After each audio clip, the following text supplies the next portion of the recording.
الحمد لله نحمده ونستعينه ونستغفره ونؤمن به ونتوكل عليه ونعوذ بالله من شرور أنفسنا ومن سيئات أعمالنا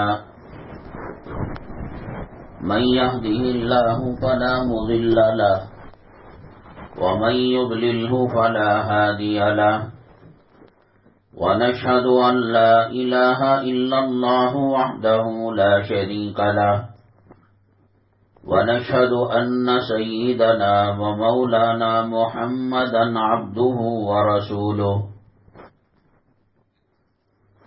صلى الله عليه وعلى آله وأصحابه وبارك وسلم تسليما كثيرا أما بعد فأعوذ بالله من الشيطان الرجيم بسم الله الرحمن الرحيم كنتم خير أمة أخرجت للناس قال النبي صلى الله عليه وسلم إنما بعثت لأتمم مكارم الأخلاق أو كما قال النبي عليه الصلاة والسلام رب اشرح لي صدري ويسر لي أمري واحلل عقدة من لساني يفقهوا قولي اللهم صل على سيدنا مولانا محمد في أول كلامنا اللهم صل على سيدنا مولانا محمد في أوسط كلامنا اللهم صل على سيدنا مولانا محمد في آخر كلامنا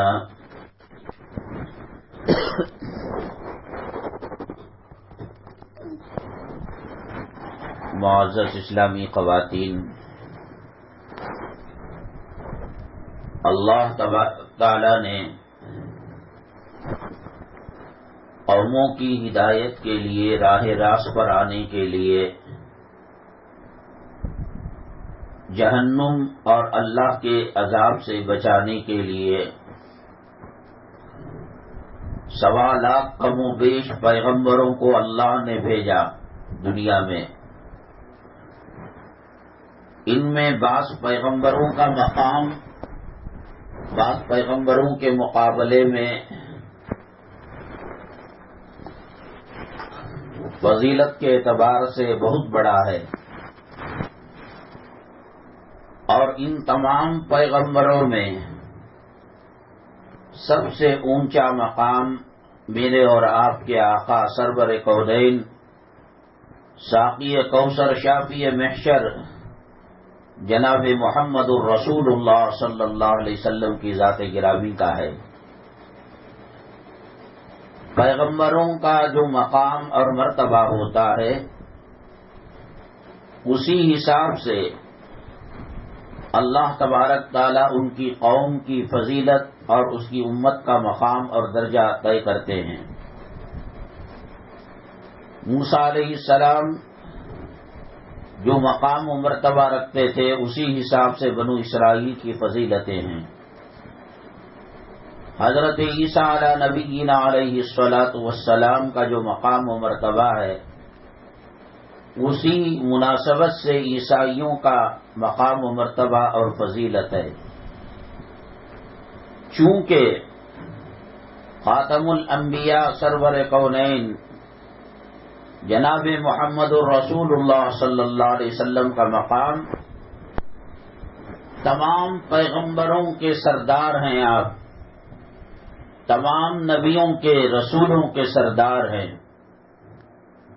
سیدنا آدم علی نبینا علیہ الصلاۃ والسلام سے لے کر حضرت محمد صلی اللہ علیہ وسلم تک جتنے پیغمبر آئے، ان کی کامیابی اور ان کو اگر اللہ کی رضامندی خوشنودی چاہیے، ایک تو یہ کہ اپنی نبوت کو تسلیم کرے۔ موسیٰ علیہ السلام کہے کہ میں اپنے آپ کو اللہ نے نبی بنایا مجھے، میں اپنے آپ کو نبی سمجھتا ہوں۔ اور یہاں بات مکمل نہیں ہوتی، پھر سید الانبیاء ساقی کوثر شافی محشر سرور کونین جناب محمد الرسول اللہ صلی اللہ علیہ وسلم پر بھی ایمان لانا ضروری ہے۔ آدم علیہ السلام اپنی نبوت کو ماننے سے بات مکمل نہیں ہوئی، اپنی نبوت اور رسالت کو ماننے کے ساتھ خاتم الانبیاء جناب محمد الرسول اللہ صلی اللہ علیہ وسلم کو بھی ماننا ضروری ہے۔ اللہ تبارک تعالیٰ کو یہ امت بڑی پسندیدہ ہے اور بڑی اللہ تبارک تعالیٰ کی لاڈلی اور پیاری ہے یہ امت۔ حضرت موسیٰ علیہ السلام نے دیکھا ایک امت آئے گی، ایک نماز اور دوسرے نماز کے درمیان جو خطائیں ہوئی اللہ دوسری نماز کی وجہ سے پہلی نماز تک کی خطاؤں کو معاف کر دیں گے۔ جیسے کسی نے ظہر پڑھی تو فجر سے لے کر ظہر تک جو گناہ ہوئے، صغیرہ گناہ یا کبیرہ گناہ کا اس نے توبہ کیا ہے، اللہ تبارک تعالیٰ معاف فرما دیتے ہیں۔ عصر کی نماز پڑھی، ظہر اور عصر کے درمیان جو خطائیں ہوئی اللہ درگزر فرما دیتے ہیں۔ مغرب کی نماز پڑھی، عصر اور مغرب کے درمیان کی خطاؤں کو اللہ معاف فرما دیتے ہیں۔ موسیٰ علیہ السلام نے کہا اے اللہ یہ تیری بڑی لاڈلی پیاری امت ہے، مجھے دے دے۔ اللہ نے کہا نہیں، میرے محبوب محمد صلی اللہ علیہ وسلم سب سے آخر میں پیغمبر بنا کر بھیجے جائیں گے، ان کے لیے میں نے یہ امت بنا رکھی ہے۔ ایسے ایسے اللہ تبارک تعالیٰ نے سہولتوں کا اس امت کے لیے انتظام فرمایا ہے،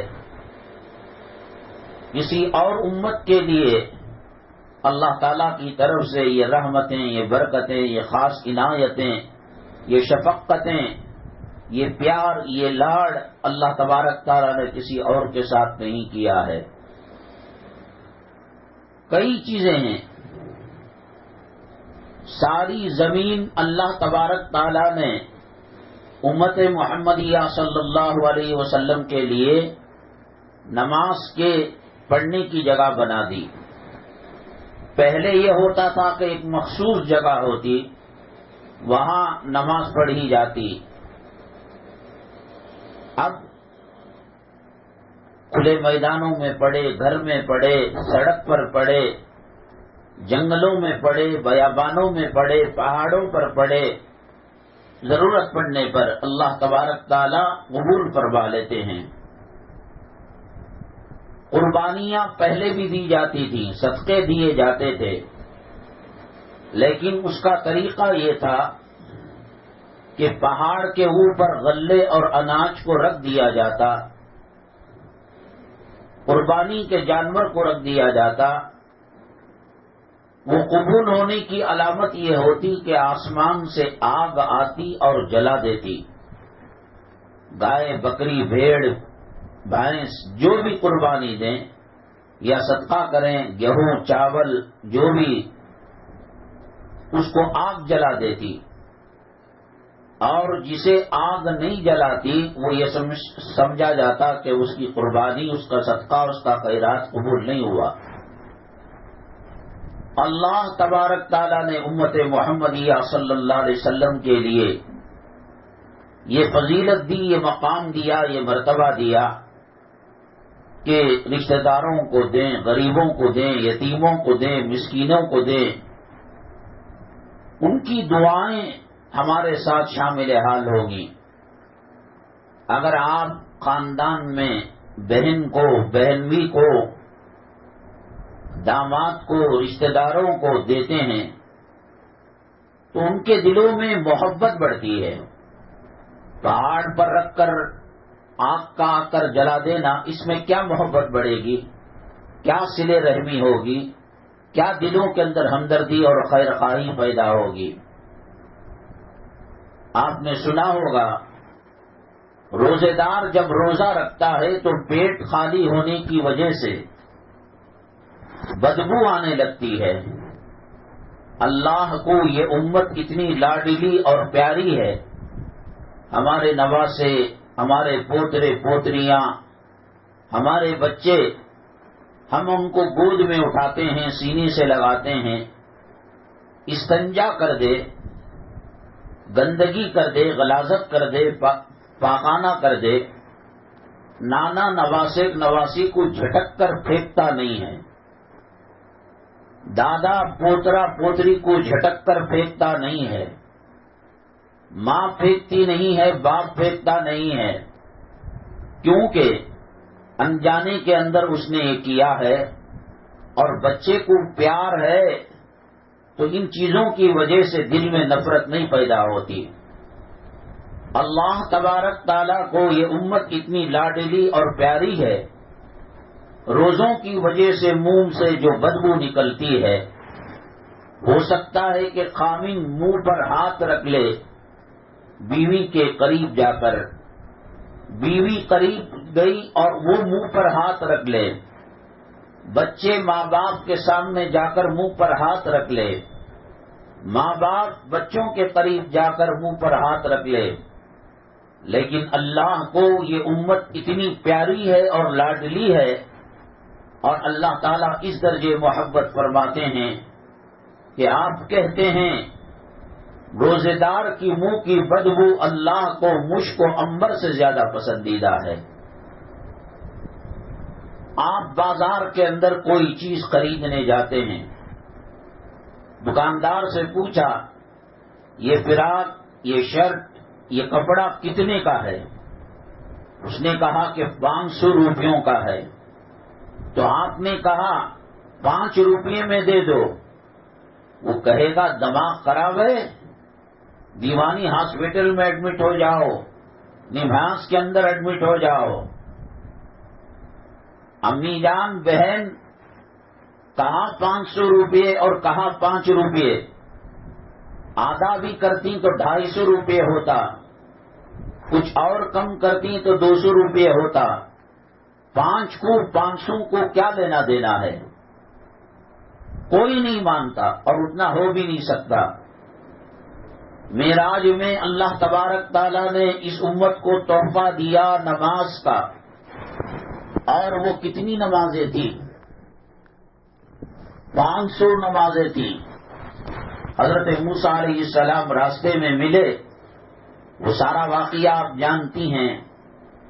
میری امت مزاج کے اعتبار سے، طاقت کے اعتبار سے، قوت کے اعتبار سے، جسامت کے اعتبار سے آپ کی امت کے مقابلے میں بہت مضبوط ہے. انہوں نے نماز روزے کو آسانی سے قبول نہیں کیا اور نماز کے اندر سستی کاہلاگی کی. آپ اپنے رب کے پاس جا کر اسے کم کرا لیجئے. ہوتے ہوتے ہوتے ہوتے 5 نمازیں ہو گئیں.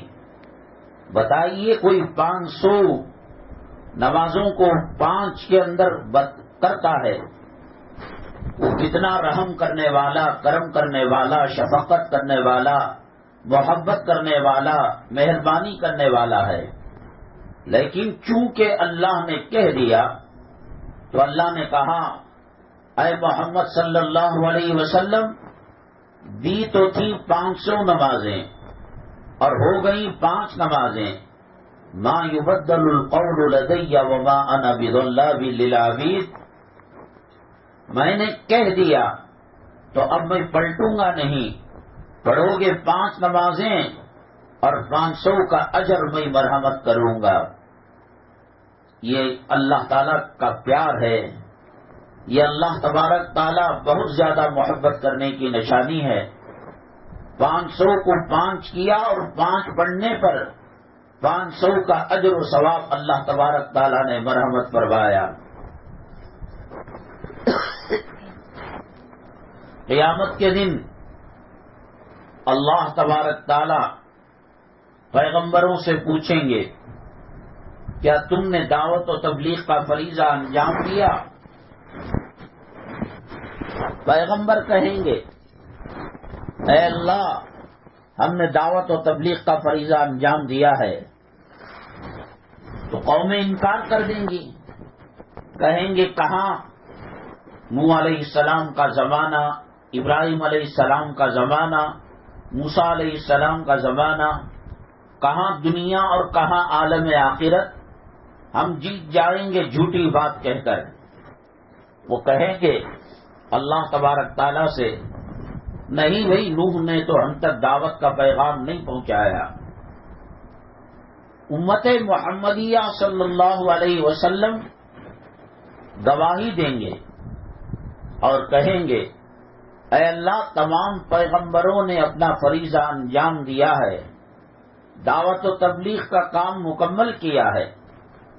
قومیں کہیں گی اللہ یہ امت تو بعد میں آئی، ہم آ بھی گئے چلے بھی گئے، پیغمبر آ بھی گئے چلے بھی گئے، انہوں نے دیکھا نہیں، یہ لوگ ہم کو نہیں جانتے، ہم ان کو نہیں جانتے، لیکن یہ کہ گواہی دے رہے ہیں۔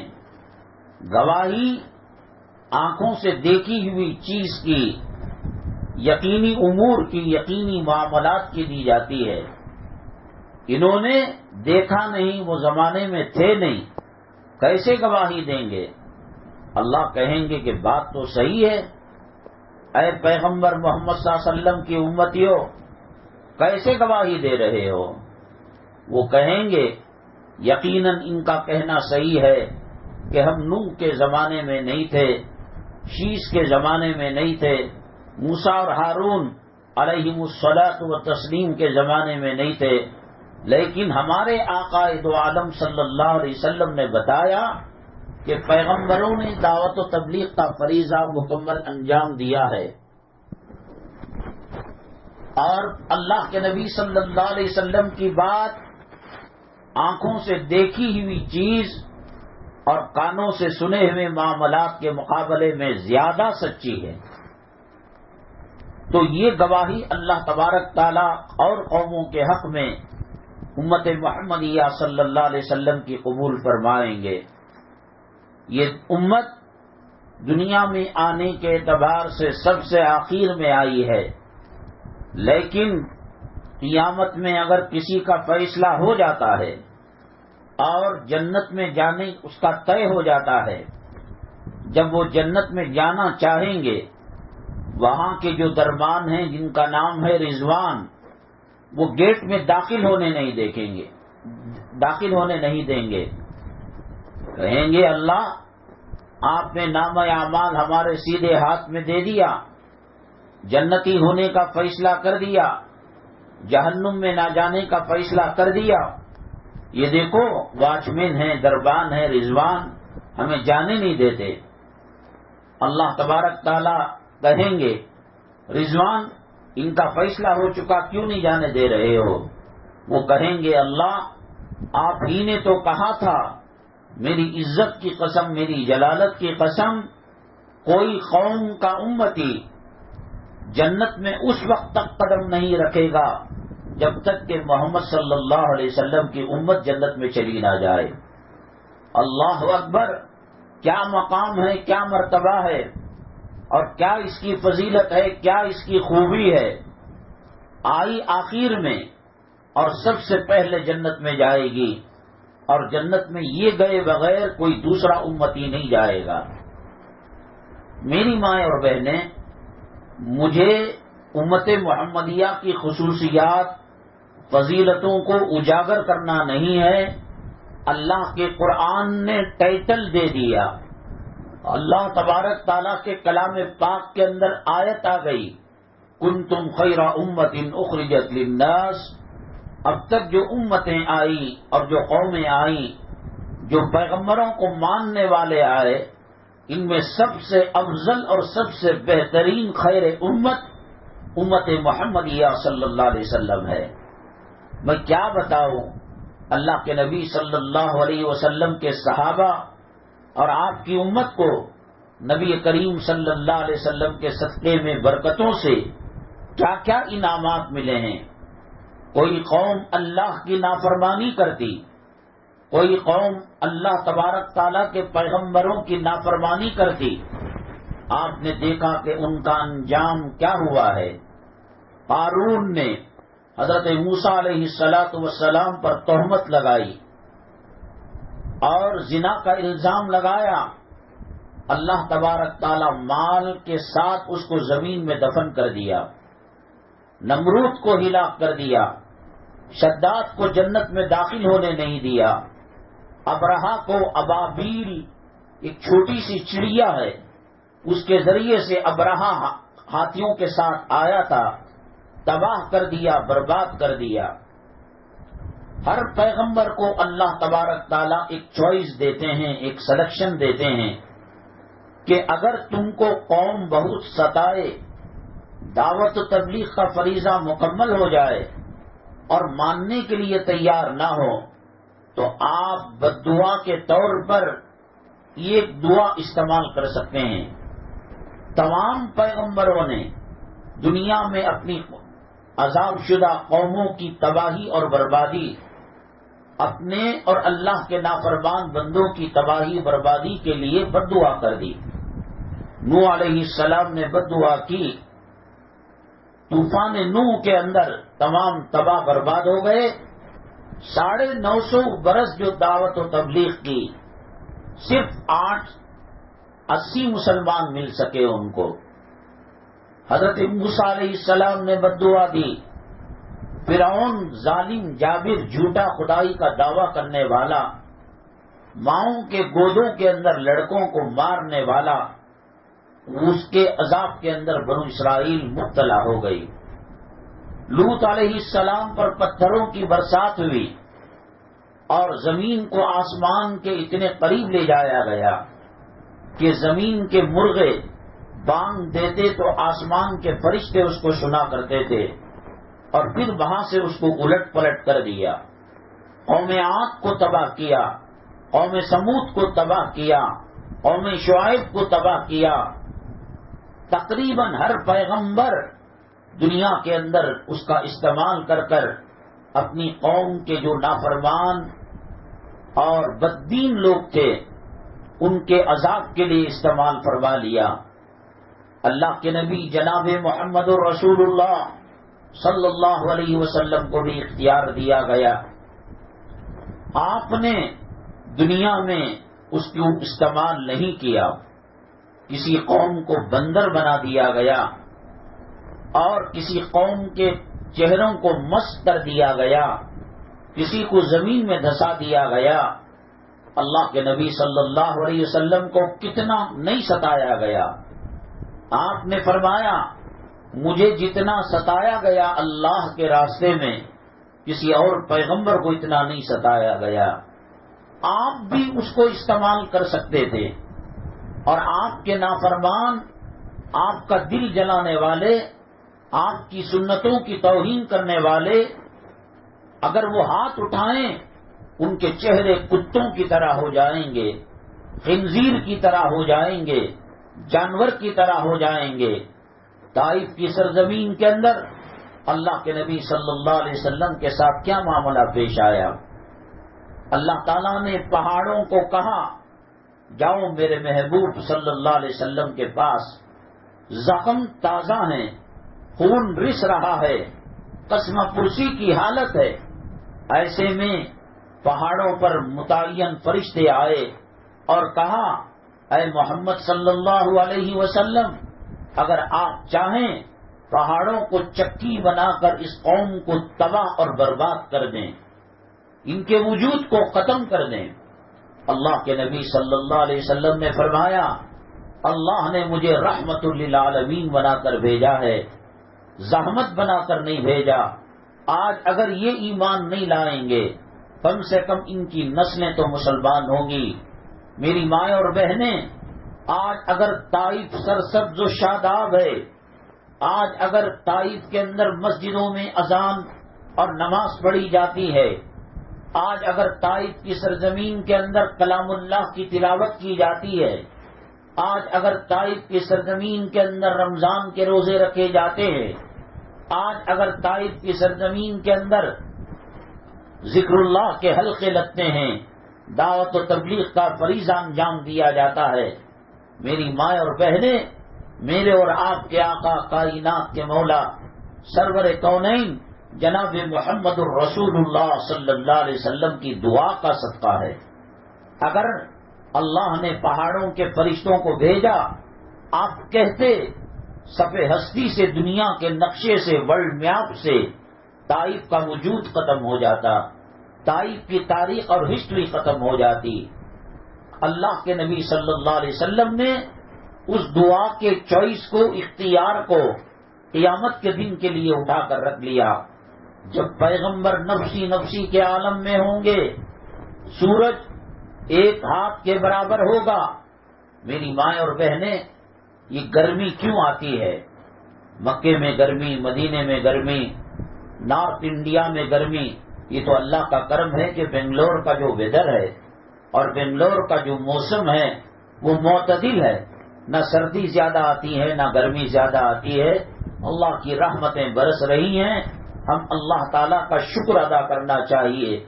ورنہ ہم تھے جب اندر دلی میں غسل کرتے ہوئے ایسا لگتا تھا کہ جان نکل گئی، روح نکل گئی، اور وضو کرتے ہوئے جسم کپ کپانے لگتا تھا۔ تو اللہ تبارک تعالیٰ نے جن علاقوں کے اندر گرمی رکھی ہے، وہ علاقے سورج کے تھوڑا قریب پڑتے ہیں، بہت زیادہ نہیں، تھوڑے سے فاصلے پر۔ سورج کی جو گرمی ہے کروڑوں ڈگری گرمی ہے۔ جیسے کہتے ہیں کہ آج ٹیمپریچر 20/2 ہے، ابھی جو ہے 23 اب ظہر کے بعد لگا ہوا ہے بنگلور کے اندر۔ موبائل کے اسمارٹ واچ میں اور موبائلوں کے اندر نیٹ میں آپ چیک کریں تو ٹیمپریچر بتائے گا۔ اب یہ جو ہلکی گرمی ہے 23 ڈگری کی ہے۔ 70/8 کروڑ ڈگری کی گرمی سورج کے قریب ہوتی ہے، کوئی چیز اس کے قریب جا نہیں سکتی، وہ جلا کر بھسم کر دے گی۔ ایسا سورج سروں کے اوپر ایک ہاتھ کے برابر ہو۔ میری ماں آج بچوں کو کس طرف لے جا رہی ہے؟ آج ساسوں کا بہوؤں کے ساتھ سلوک کیا ہے؟ آج نڑن اور بھاوچ کا سلوک کیا ہے؟ آج شادیوں کے اندر کیا کیا جاتا ہے؟ میری ماں، اللہ تعالیٰ پیغمبروں کو معصوم بنا کر بھیجتا ہے۔ وہ ماں کے پیٹ میں بھی معصوم رہتے ہیں، وہ ماں کی گود میں بھی معصوم رہتے ہیں، وہ جوانی سے پہلے بھی معصوم رہتے ہیں، وہ جوانی کے بعد بھی معصوم رہتے ہیں، وہ نبوت و رسالت سے پہلے بھی گناہوں سے پاک رہتے ہیں، وہ نبوت و رسالت اور کتاب ملنے کے بعد بھی پاک رہتے ہیں۔ اللہ تبارک تعالیٰ ان کی حفاظت کرتا ہے، کیونکہ خدا نہ کرے نبی سے اگر کوئی بھول ہو جائے تو امت اس کو نمونہ بنا لے گی۔ نبی کریم جناب محمد الرسول اللہ صلی اللہ علیہ وسلم بچپنا ہے، ابھی آپ نبی نہیں بنائے گئے، ابھی آپ رسول نہیں بنائے گئے۔ ایک شادی میں گئے اور اس زمانے میں جاہلیت کی شادی کے اندر ناچ گانا ہوتا رہتا ہے۔ اگر وہ شادی میں شریک ہو جاتے اور نبوت و رسالت کے ملنے کے بعد کہتے کہ ناچ گانے کی محفل میں جانا حرام ہے، قوم کے لوگ کہتے خود تو چلے گئے، خود بھی شریک ہوئے، بھلے سے نبوت سے پہلے وہ چیز نہ آئے۔ اس لیے اللہ تبارک تعالیٰ پیغمبروں کی حفاظت فرماتے ہیں۔ چنانچہ حضرت نبی کریم صلی اللہ علیہ وسلم بچپنے میں خواجہ ابو طالب ان کو ایک شادی میں لے کر گئے تو وہاں آپ گہری نیند کے اندر سوئے، نہ شادی کو دیکھا، نہ ڈانس کو دیکھا، نہ ناچ گانے کو دیکھا، نہ موسیقی اور میوزک کو سنا۔ صبح کی سورج کی کرنیں جب آپ کے جسم اتھر پر پڑی تو آپ بیدار ہوئے اور شادی کی محفل ختم ہو چکی تھی۔ زلیخا جو ملکہ مصر کے بادشاہ کی بیوی تھی اور ملکہ مصر تھی، حضرت یوسف علیہ السلام کو اللہ تبارک تعالیٰ نے بہت حسن دیا تھا، بہت خوبصورتی دی تھی۔ اللہ کے نبی صلی اللہ علیہ وسلم نے فرمایا دنیا میں جتنی خوبصورتی پیدا ہو چکی ہے اور قیامت تک ہوگی، پھولوں کے مہک، سمندر کی روانی، چاند کی چاندنی، ستاروں کا چمک، جتنی خوبصورتی ہے، اگر اس کے 2 حصے کیے جائے تو ایک حصہ اللہ کے نبی صلی اللہ علیہ وسلم کو مرحمت، حضرت یوسف علیہ السلام کو مرحمت کیا گیا۔ بے پناہ حسین تھے، ان کے سامنے 14ویں کا چاند بیکار لگتا تھا، ستاروں کی چمک دمک بیکار لگتی تھی، پھولوں کی مہک، سمندر ندیوں کا گنگنانا، یہ آبشار کا پٹکنا، یہ سب بیکار لگتا تھا۔ بے پناہ حسین تھی، بے حسین تھے اللہ کے نبی صلی اللہ علیہ وسلم۔ تو ملکہ مصر زلیخا ڈورے ڈال رہی تھی، تہمت لگا کر کوشش کی کہ یوسف علیہ السلام کو اپنے پاس کر لے۔ چنانچہ محل کے 7 دروازوں کے اندر بند کمرے میں حضرت یوسف علیہ السلام کو قید کر دیا، اور زلیخا یہ سمجھی یہ دروازے 7 ہیں، بڑے بڑے تالے لگے ہیں اور بڑے بڑے لاک لگے ہیں، اور وہاں پر خادم اور واچمین لگے ہوئے ہیں، جانے نہیں دیں گے۔ میں یوسف علیہ السلام کو منوا لوں گی، اپنے عشق اور محبت کے جال کے اندر پھنسا لوں گی۔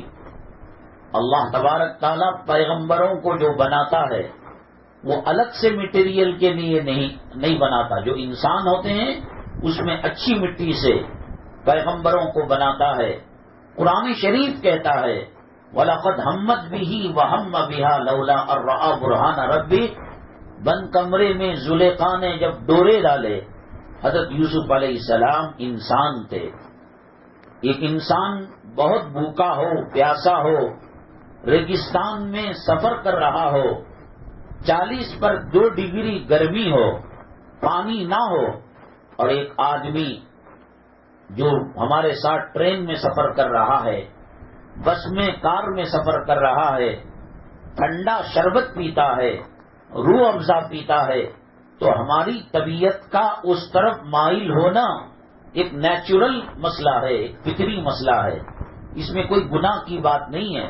ہمیں دیکھ کر منہ میں پانی آ جاتا ہے، کوئی املی چٹخارے لے کر کھاتا ہے، اسے دیکھ کر منہ میں پانی آ جاتا ہے۔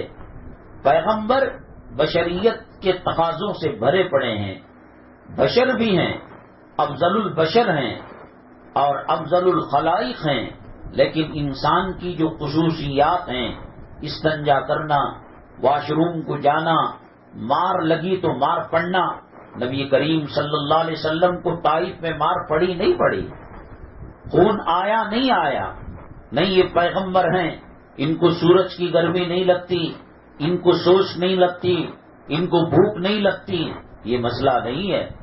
عام انسانوں کی طرح یہی تو اعتراض وہ کیا کرتے تھے۔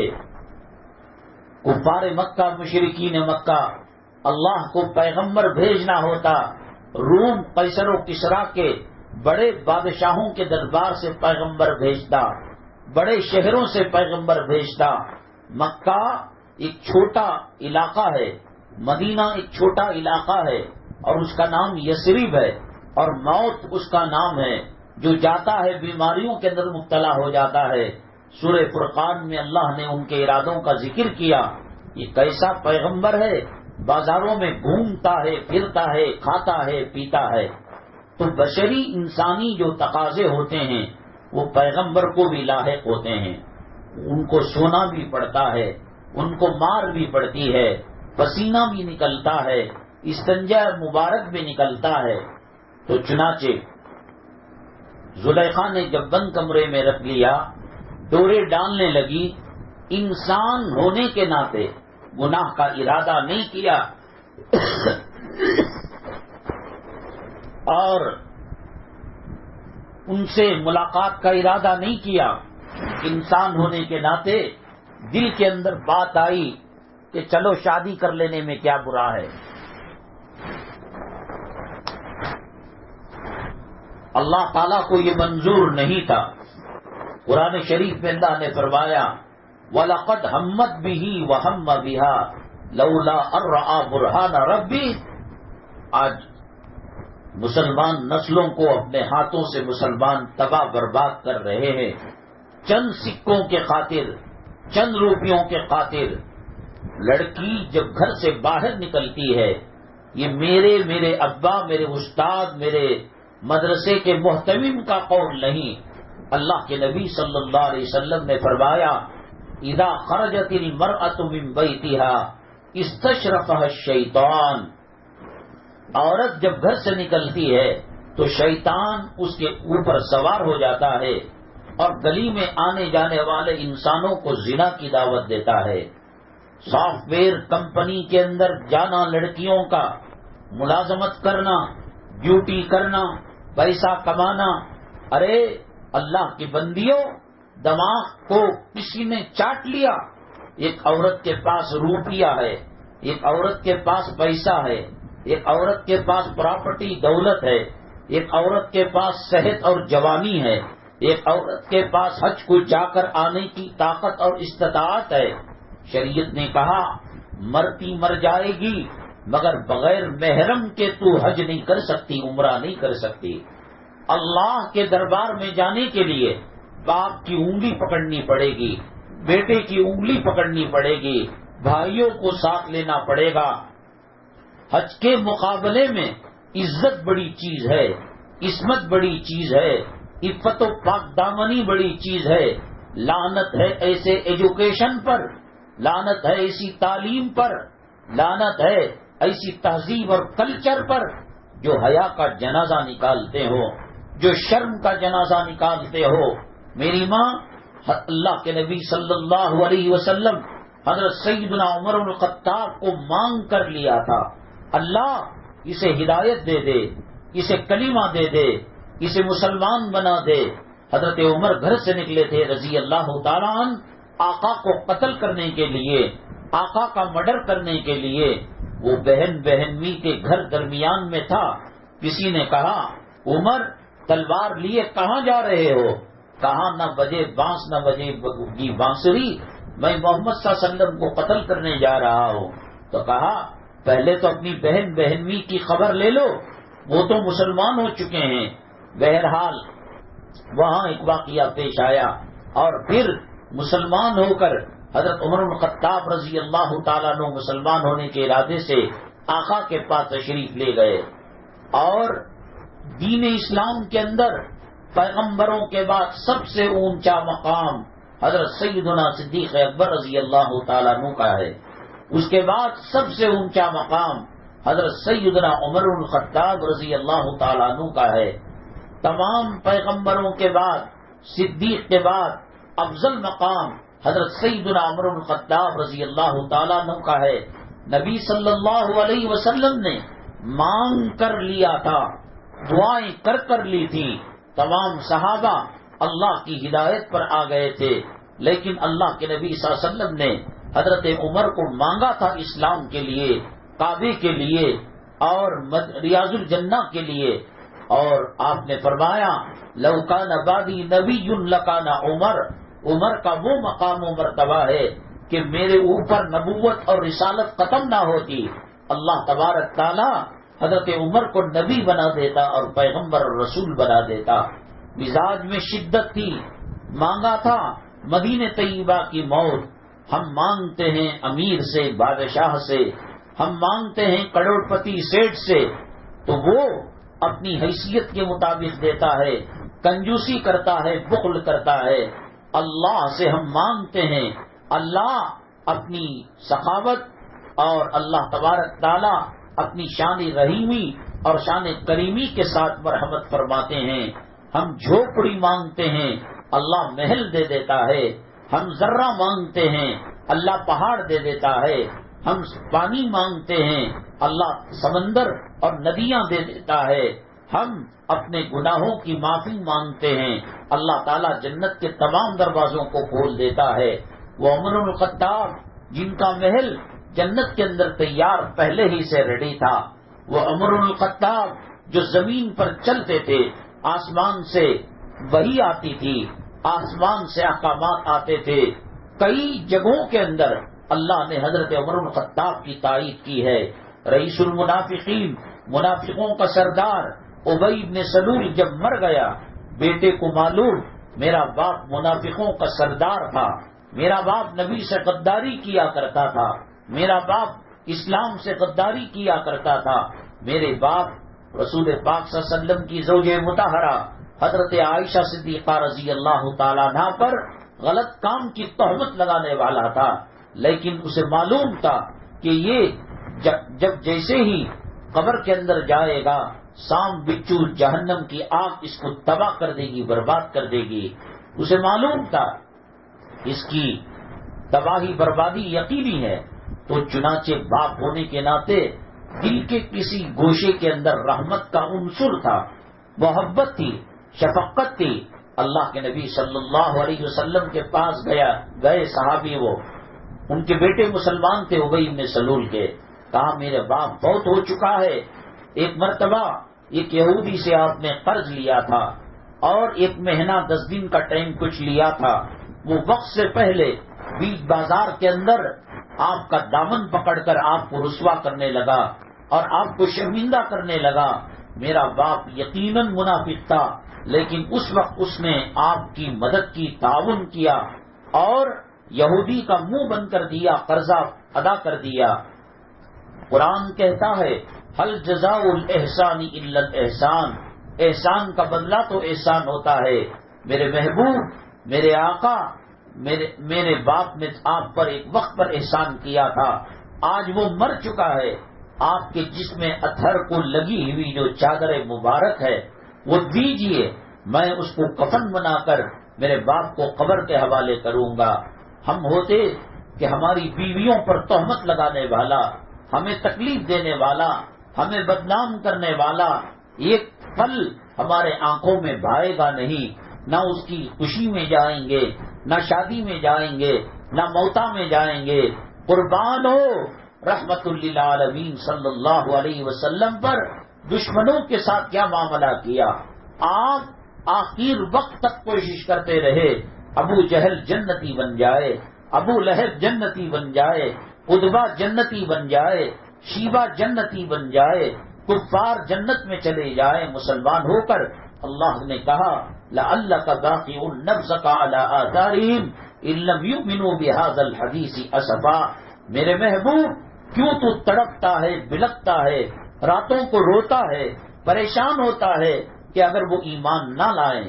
آج ابو طالب کے سامنے جا کر ساری طاقت کو جھونک دیا، چچا جان ایک مرتبہ کلمہ میرے کان میں سنا دو، میں انگلی پکڑ کر آپ کو جنت میں پہنچا دوں گا۔ حدیث میں آتا ہے کہ انہوں نے کہا، لوگ کہیں گے ابو طالب موت کے ڈر سے بھتیجے کا کلمہ پڑھ لیا، بغیر کلمے کے دنیا سے رخصت ہو گئے۔ قیامت کے دن اللہ تبارک تعالی جہنم کی آگ کی جوتیاں ان کے پیروں کے اندر پہنائے گا، جس کے وجہ سے سر کا بھیجا کھولے گا۔ بتائیے میری امی جان کہ جب ساری زندگی نبی کی خدمت میں لگا دی، ہدایت نہ ملی، کلمہ نہ ملا، اللہ نے ان کے ساتھ کیا معاملہ کیا؟ کیا ہمارے پاس وہ اعمال ہیں جو عذاب قبر سے ہمیں بچا سکے، عذاب محشر سے ہمیں بچا سکے، عذاب پلصراط سے ہمیں بچا سکے، عذاب جہنم سے ہمیں بچا سکے؟ پیغمبر اور بڑے بڑے صحابہ، بڑی بڑی قومیں، امتیں نفسی نفسی کے عالم میں ہوں گی۔ بہرحال ابی بن سلول کو کفن دیا گیا اور قبر کے حوالے کر دیا گیا۔ جب جنازے کا وقت آیا، اللہ کے نبی صلی اللہ علیہ وسلم نماز جنازہ پڑھانے کے لیے آگے بڑھنے لگے۔ حضرت عمر الخطاب نے کہا، میرے آقا، میرے محبوب صلی اللہ علیہ وسلم، اس نے آپ کی بیوی پر تہمت لگائی، مسلمانوں کی ماں پر تہمت لگائی، مسلمانوں کے جذبات کو مجروح کیا، آپ اس کی نماز جنازہ پڑھائیں گے؟ اللہ کے نبی صلی اللہ علیہ وسلم نے حضرت عمر بن الخطاب کی جو درخواست ریکویسٹ تھی اس کو درگزر کر دیا. آگے بڑھنے لگے آقا دو عالم صلی اللہ علیہ وسلم. حضرت عمر کے مزاج میں اتنی سختی تھی رضی اللہ تعالیٰ عنہ. چادر کو پکڑ لیا, چادر آپ کے ہاتھ میں رہ گئی اور اللہ کے نبی صلی اللہ علیہ وسلم آگے بڑھ گئے. جبریل امین آسمان سے آئے, ولا تصلی علی احد منهم مات ابدا ولا تقم علی قبری. اے محمد صلی اللہ علیہ وسلم, عمر نے جو بات کہی وہ صحیح کہی. آج کے بعد کبھی آپ کسی منافق کی غیر کی نماز جنازہ مت پڑھائیے. عمر زمین میں خواہش کرتے تھے, اللہ حکم کو نازل کرتا تھا. عمر دل میں تمنا رکھتے تھے, جبرائیل وحی لاتا تھا. عمر دل کے اندر خواہشات رکھتے تھے, جبرائیل قرآن کی آیتوں کو لے کر اترتا تھا. حضرت عمر رضی اللہ تعالیٰ عنہ کی خواہش تھی کہ اللہ کے نبی صلی اللہ علیہ وسلم کی ازواج مطہرات اور گھر کی خواتین پردے میں رہیں. اللہ تعالیٰ نے کہا وَقَرْنَ فِي بُيُوتِكُنَّ وَلَا تَبَرُّجْنَ تَبَرُّجَ الْجَاهِلِيَّةِ الْأُولَى. عام عورتوں کی طرح آپ اب باہر نہیں نکل سکتی, آپ کو دوپٹہ ڈالنا پڑے گا. یا نساء النبی لستن کأحد من النساء ان اتقیتن. اگر آپ تقوی اختیار کریں, کائنات کی خواتین میں سب سے اونچا مقام ہے. یہ وہ عمر ہیں جن کی زبان چلتی ہے تو وہی آتی ہے.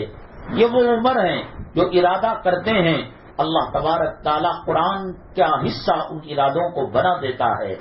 لیکن حضرت کی جو صاحبزادی تھی حضرت حفصہ رضی اللہ تعالیٰ عنہ, نبی کریم صلی اللہ علیہ وسلم کے نکاح میں تھی, بیٹی بھی تھی اور مسلمانوں کی ماں ہونے کے ناطے حضرت عمر کے ماں کا مقام رکھا کرتی تھی, روحانی ماں. ایک مرتبہ آپ گھر کی دہلیز پر بیٹھے ہوئے ہیں, کڑاکے کی لو چل رہی ہے, گرمی چل رہی ہے, نہ اندر جاتے ہیں نہ باہر آتے ہیں. ایک صحابی گزرے, السلام علیکم یا عمر. اے عمر السلام علیکم. وعلیکم السلام. آپ دہلیز پر بیٹھے ہیں, آپ کیوں اندر نہیں جاتے, یا نکل کر آپ باہر کیوں نہیں جاتے؟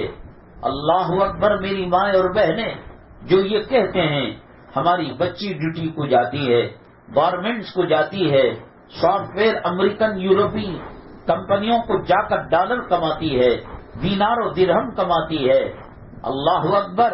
اور لوگ کہتے ہیں, خامین کہتا ہے کہ میری بیوی کا نیت پاک ہے, باپ کہتا ہے, ماں کہتی ہے میری بیٹی کی نیت پاک ہے, ویسا کام نہیں کرتی منہ کالا کرنے کا, خاندان کا ناک کاٹنے کا بات نہیں کرتی. میری ماں اور بہنیں, پیٹرول رکھا ہوا ہے, ایک آدمی ماچس جلا کر اس میں ڈالتا ہے اور کہتا ہے کہ میری نیت پاک ہے, آپ مجھے بتائیے کیا پیٹرول بچ جائے گا, عورت کی عزت و آبرو بچ جائے گی؟ سب کچھ ہے, محرم نہیں ہے وہ عورت حج نہیں کر سکتی. حضرت عمر سب سے بڑے صحابہ ہیں, صدیق کے بعد, نبیوں کے بعد سب سے اونچے مقام میں دوسرے نمبر پر ہیں. نبی نے مانگ کر لیا ہے. ان کی شان یہ ہے کہ معراج میں نبی نے جنت میں ان کا محل دیکھ لیا تھا اور وہ زمین پر بولتے تھے, آسمان سے جبرائیل قرآن کی آیتیں لایا کرتے تھے. آج کوئی اور نہیں, ان کی بیٹی گھر کے اندر ہے, کوئی اور نہیں, نبی کی زوجہ, نبی کی بیگم, نبی کی حرم سرائی کی خاتون گھر کے اندر ہے. صحابی پوچھتے ہیں اندر کیوں نہیں جاتے؟ فرمایا حفصہ کی اماں کہیں کسی کام سے گئی ہوئی ہے, میں انتظار کر رہا ہوں کہ حفصہ کی اماں آ جائے اور میں گھر کے اندر داخل ہوں. صحابی کی آنکھوں سے آنسو کے قطرے نکل گئے اور منہ پر ہاتھ رکھ لیا. عمر, اللہ تعالیٰ نے آپ کو بہت بڑا مقام سے نوازا ہے. آپ زمین پر بولتے ہیں, آسمان سے آیتیں نازل ہوتی ہیں, آپ کا محل جنت میں تیار ہے. آپ یہ سوچتے ہیں کیا دنیا کا کوئی فرد سوچے گا کہ عمر بیٹی کے ساتھ غلط گمان کرے گا؟ عمر وہ بیٹی جو نبی کی حرم سرائی کی جنتی خاتون ہے, اس کے ساتھ بری نگاہ کا معاملہ کرے گا؟ اللہ کے نبی صلی اللہ علیہ وسلم کے پروردہ حضرت عمر نے فرمایا, میں اپنے آپ کو شیطان کے شر سے محفوظ نہیں سمجھتا.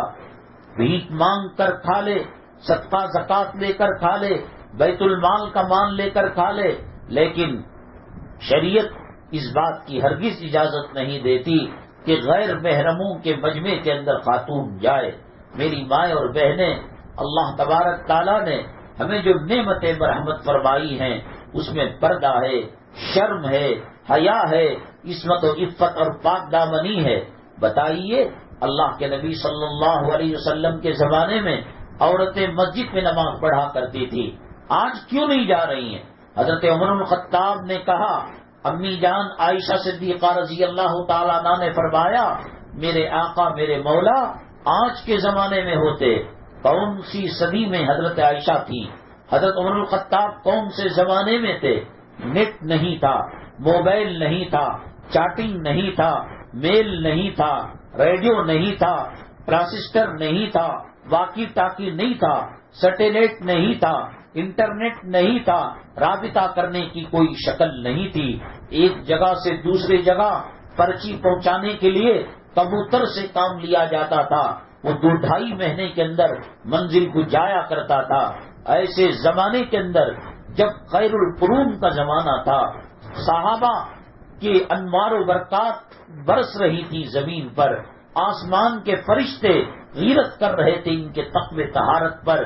ایسے زمانے میں حضرت عمر نے فرمایا، حضرت عائشہ صدیقہ نے، اگر میرے آقا میرے محبوب صلی اللہ علیہ وسلم ہوتے، عورتوں کو مسجد میں جانے کا جو ہے اجازت نہیں دیتے، اذان نہیں دے سکتی، اقامت نہیں کہہ سکتی، مسجد میں امامت نہیں کر سکتی، بغیر محرم کے حج و عمرہ نہیں کر سکتی۔ کیوں؟ عزت بڑی چیز ہے، عصمت بڑی چیز ہے، عفت بڑی چیز ہے، پاک دامنی بڑی چیز ہے۔ عزت لٹ جائے پھر 100 مرتبہ حج کرے اس کی تلافی نہیں ہو سکتی۔ عزت لوٹ جائے، پہاڑوں کے برابر سونا چاندی صدقہ خیرات کرے، پاک دامنی واپس نہیں آ سکتی۔ اسی لیے اللہ تبارک تعالیٰ نے ازواج مطہرات کی حفاظت فرمائی۔ میری مائیں اور بہنیں، اللہ تبارک تعالیٰ ہمارے کہنے کو سننے کو قبول فرمائے، جمع ہونے کو قبول فرمائے۔ اللہ تبارک تعالیٰ اپنے احکامات پر ہمیں چلائے، رسول پاک صلی اللہ علیہ وسلم کی رضامندی نصیب فرمائے۔ اور بھی تفصیلات ہیں، کہنے کا اصل مقصد یہ تھا کہ امت جب اللہ کی اتنی لاڈلی ہے اور اتنی پیاری ہے اور اتنی محبوب ہے، آج یہ امت عذاب کی چکی کے اندر پسی ہوئی ہے، آج یہ امت جہنم کے راستے پر چل پڑی ہے، آج یہ امت جیل خانوں کے اندر بھری پڑی ہے، آج یہ امت شراب خانے اور قہوہ خانے اور زنا کے اڈوں کے اندر بھری پڑی ہے۔ پھر اللہ کی رحمتیں کیسے آ سکتی ہیں؟ اللہ تعالیٰ نے اس امت کے لیے کیا کیا چھوٹ دی ہے اور کون کون سی رحمتوں سے مالا مال کیا ہے، انشاءاللہ اگلے ہفتے عرض کریں گے۔ واجد بھائی جو ہمارے نیچے پڑوس میں رہتے ہیں، ماشاءاللہ جب بیان ہوتا ہے یا کوئی تقاضا ہوتا ہے مکمل ساتھ دیتے ہیں، اور انہی کی طلب تڑپ کی محنت تھی کہ ان کے پڑوس میں اور ان کی بلڈنگ میں اللہ نے دوبارہ ان بیانوں کو زندہ کیا۔ ان کے خسر صاحب سید اعجاز انتقال ہو گیا، اللہ تبارک تعالیٰ کروٹ کروٹ راحت نصیب فرمائے، مغفرت فرمائے۔ امینہ ان کی طبیعت ناساز ہے، اللہ تبارک تعالیٰ سے کوئی شفا نصیب فرمائے۔ اور جتنی خواتین خاص طور سے آئی اجتماع سے محبت کرتے ہوئے، اللہ تبارک تعالیٰ دنیا اور آخرت کے تقاضوں کو مکمل فرمائے۔ اللہ تبارک تعالیٰ اپنی ناراضگی، عذاب اور بھڑکنے سے ہماری حفاظت فرمائے۔ جو بیمار ہیں صحت و شفا نصیب فرمائے، جو پریشان حال ہیں ان کی پریشانی دور فرمائے، جن کی شادیوں کا مسئلہ ہے اللہ حل فرما دے، جن کے قرض کا مسئلہ ہے غیب سے ادائیگی کی شکلیں پیدا فرما دے۔ اللہ سکون اور اطمینان اور کلمے کے ساتھ، ایمان کے ساتھ زندگی شان کے ساتھ گزارنے کی توفیق نصیب فرمائے، اور کلمے کی، سجدے کی، طہارت کی، مدینے کی موت ہمیں نصیب فرمائے۔ الحمدللہ رب العالمین، والصلاة والسلام علی سید المرسلین وعلی آلہ وصحبہ اجمعین ومن تبعهم بإحسان إلى يوم الدين۔ اللهم ارحم امة محمد صلی اللہ علیہ وسلم، اللهم اصلح امة محمد صلی اللہ علیہ وسلم، اللهم فرج عن امة محمد صلی اللہ علیہ وسلم۔ سبحان ربك رب العزة عما يصفون وسلام على المرسلين والحمد لله رب العالمين۔